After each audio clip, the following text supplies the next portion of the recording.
निर्मल उज्ज्वल credit cooperative society प्रकरणात ठेवीदारांचा संताप आता थेट पोलीस प्रशासनाच्या दारात पोहोचला आहे।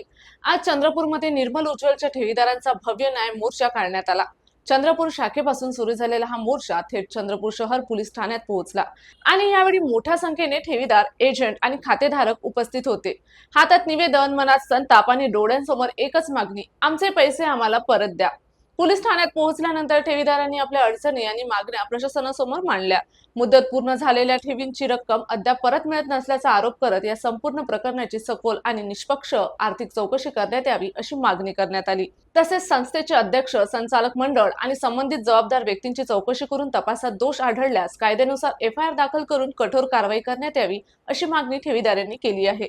याशिवाय ठेवीदारांचे अडकलेले पैसे आणि त्यावरील देय रक्कम शक्य तितक्या लवकर परत मिळवून देण्यासाठी प्रशासनाने तातडीने पावले उचलावीत अशी ही मागणी करण्यात आली। काही ठेवीदारांनी आपल्या आयुष्यभराची कमाई अडकल्याची व्यथा मांडली, तर काहींनी घर खर्च, औषधोपचार आणि कुटुंबाच्या गरजा भागवणे कठीण झाल्याचे सांगितले। आज हा मोर्चा केवळ आंदोलन नव्हता, तर हा हजारो ठेवीदारांच्या कष्टाचा पैशांसाठीचा आवाज होता।